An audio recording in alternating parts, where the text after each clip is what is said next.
আমরা এই এলাকায় যারা আছি প্রত্যেকেই আমরা বিএনপির সদস্য এবং প্রত্যেকেই আমরা বিএনপিকে সাপোর্ট করি।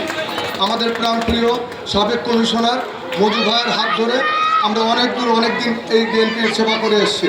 তো সুতরাং ওনাকে আমরা আজকে এমন দিনে স্মরণ করি শ্রদ্ধা চিত্তে, এবং যারা আছেন সকলকে ধন্যবাদ জানিয়ে আমার বক্তব্য শেষ করলাম। ওনার পর আরেকজন বক্তব্য রাখতে হাত তুলে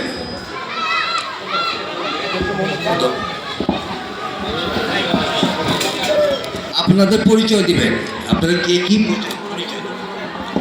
বিসমিল্লাহির রহমানির রহিম। আমি ডাক্তার শহীদুর রহমান, বগুড়া শহরে আমি 13 নম্বর ওয়ার্ডের সভাপতি ছিলাম,